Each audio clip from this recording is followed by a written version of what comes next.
You're running sloppy on the court because you aren't running the proper pickleball footwork. We're here with NCCP pickleball coach Brandon, who's coached hundreds of pickleball students. And in this video, we're gonna be breaking down the ultimate guide and drills to practice in a step-by-step footwork tutorial. Step number 1. So step number 1, we want to focus on learning and enhancing our pivot step. When I say pivot step, what do you think that means? I'm imagining basketball, pivoting. Yeah, that's a good comparison. So pivoting from one foot is essentially that. We want to anchor one foot and pivot towards that position. Often I see beginners, intermediate players that don't fully understand the footwork to it. They tend to let the ball get to them and they try and take multiple steps, gets jammed like that. But all we need is one simple step to help create the room that we need on our swing for both our forehand and our backhand shots. All right. Okay, so the pivot step here looks pretty similar to that of a triangle. So what we're doing here is when we're centered into that middle cone of our triangle or the top point of our triangle, as we see a ball that maybe comes to our forehand, we'll step back, pivoting from our left foot, and we're bringing our paddle and our leg back together. So that's one pivot there. And then as we're trying to go to our backhand side, it's the exact same thing. Pivoting from our backhand side with our leg and our paddle back together. So what this allows us to do is we get super prepped because it's not just about bringing back our leg and still being upright, but we bring back our leg and our paddle in a loaded position, and we have the support of our leg to help push and secure this ball over the net. This is a very fascinating pivoting footwork because I guess pickleball, opposed to some other sports, you don't usually have to lunge as wide in doubles, right? It is just smaller, faster repositionings. That's why you're just taking one step in every direction. Okay, so we'll have you start towards your center, I'll throw to your forehand, and I'll catch. Nice. Now I'll go to your backhand and catch. And it's the same thing. You can do this with a partner. Nice work. Good step. This is essentially just knowing the ideal position that we practiced before in the swing and always getting into that position with the pivot. Yeah, it definitely enhances your contact point as well because now we're not getting stuck, and that's other things that we talked about. Contact point for serve, for drops, for drives. This is another great way of enhancing your contact point when you're up at the kitchen line too. So step number 2, now we want to enhance our shuffle step and add that to our pivot. Okay. So what do you think a shuffle step is? It's like this. Yeah, it's pretty much a crab walk is our shuffle. We're staying low and level. We don't want to rise as we're doing our shuffle. We've set down low in that position, and then we move over. And definitely when we're in close to the kitchen line, shuffling is very important. It's a lot more lateral movement, and too often I see beginners, they tend to move back, they tend to shuffle and take extra, way more steps than they need to, when we really need one push from our outside leg on both sides to get into that spot.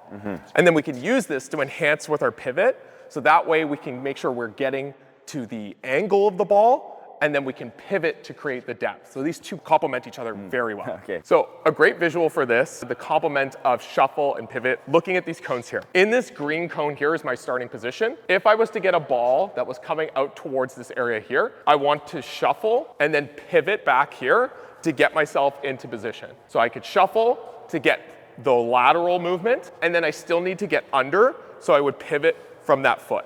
So as that ball gets pulled, this allows me to stay up in pace with the ball and still get behind it. And that same thing applies to my backhand side. If I start here in this position, shuffling over and pivoting to create the spacing I need to hit that ball. What's the reason that we're shuffling sideways first before pivoting back instead of shuffling directly to where we need to go? So if we tend to shuffle directly to where we go, the bad tendency that I'll see some players do is they begin to turn themselves and will do a crossover step.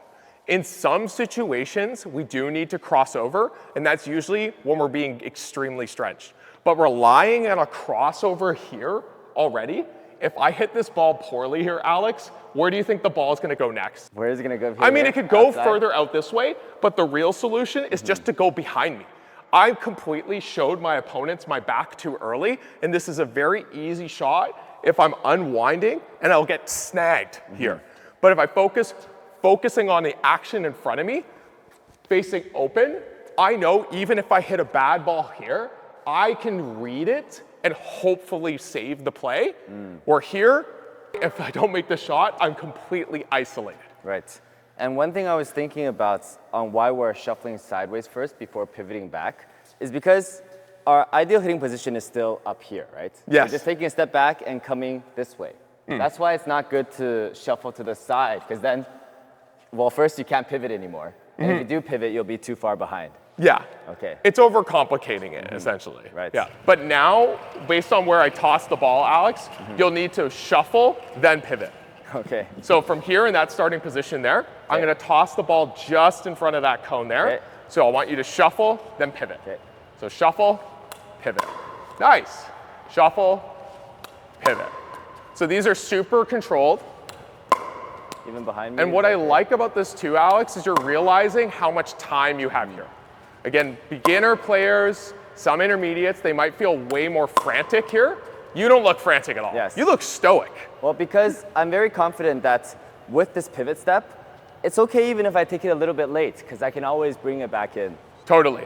And the shuffling is helping you get there faster and more efficiently. Right. So I feel like those 2 steps already probably fixed the massive mistakes that our viewers are making. But we still have a few more steps that's going to make them even better. Step number 3 is? So step number 3 is now we want to learn when to use and how to use our crossover step. And when do you think it makes sense to crossover? When it is further. Absolutely. Having to push ourselves wider and wider and wider like this with shuffling isn't always the most efficient if we know a ball has pace. Allowing myself to cross over allows me to really elongate myself and increase my range than having to try and step over. In a normal doubles match, how often should we be crossing over? I would say it typically happens more on the backhand side. On your forehand side, you should almost never cross over, right? That is, again, an extreme case scenario. You recognize you're off balance, they made a great shot. That's that case there. On your backhand side, you can cross over a little bit more. I would say kind of closer to the edge, even on slower balls, but we need to be very controlled about how we practice this. Right, okay. When I see the crossover, too often what I see is people fully turning away, right? So again, I'm almost facing the wall out to the side. I've completely removed myself from that play. Okay. When I cross over, I still want to keep my head out towards my target, and I still want to keep my torso pulled towards this way. So it's a cross, but also a twist back, so that when I come from here into that angle, I can unravel back towards the court. Whereas here, if I'm fully turned over, you can see I'm getting stuck on my back leg because I'm practically walking backwards. Right. So Okay. it seems like the goal of when we're turning around is how can we get in a position that allows us to come back and follow through the easiest? Yes, and again, come back is the key part there.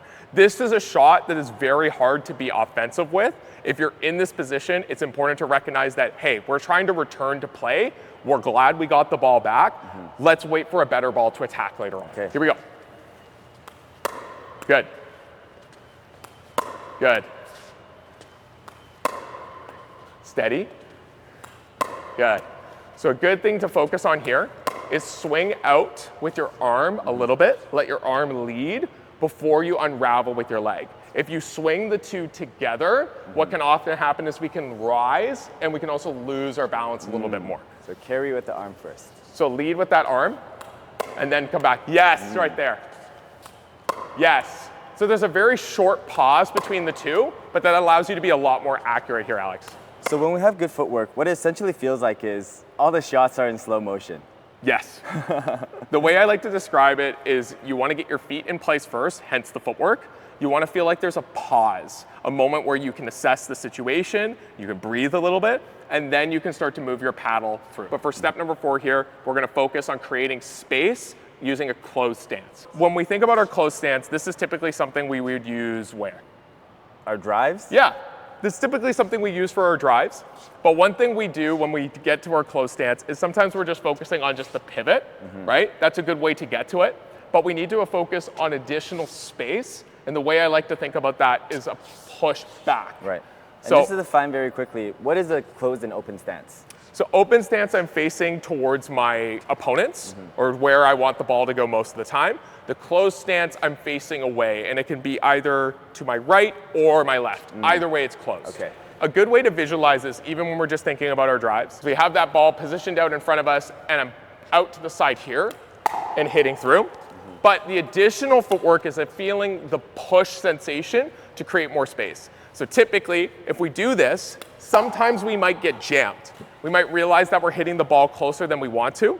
So it helps to actually feel like we're pushing away from the ball, and now we're giving ourselves a lot more room and leverage to swing through the ball. Wow, that is a great tip. My God. Is this common in pickleball, this tip? I think so, but maybe you're the first ones to find out. But how is this push away different from our pivot? Is it any different? So there might be additional steps that we need to take. In some cases, one pivot is more than enough, but in other cases, we might have to step right, so right to left to create the room. So there's an additional foot step that can occur in that. Right. But it is an extension of our pivot. Right. So it seems like, especially when we're closer to the kitchen, we're gonna be pivoting more. And this is when it's driving and further back and faster, we sometimes need these fast adjustments to get into position. And this is called the push footwork, or what is it called? Yes, I would say a push. Another great way to think about it too is typically our forehand is more offensive. Allowing ourselves to push allows us to get around the ball. Think about it from some of our footwork we talked about when we're hitting on our backhand side. If I have plenty of time, I can actually run around the ball. And now I can use my stronger forehand side. So this push works in the same way where I'm using this hand almost to visually feel like I'm pushing away from it. Now that we learned the footwork, it's time for 3 quick drills that you can practice at home.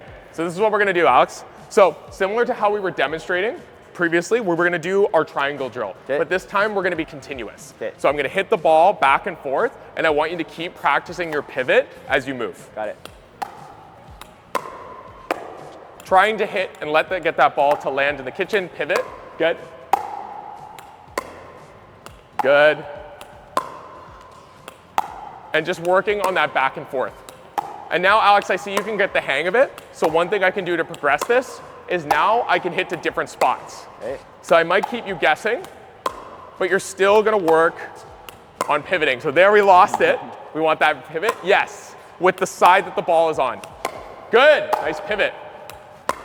And last progression, what I could start to do is I can actually step into the kitchen to make you have to work harder on your footwork. Nice job. So by now, your footwork has gotten instantly better. If you want to get even better at pickleball, make sure to like, comment, subscribe, and check out next videos over here.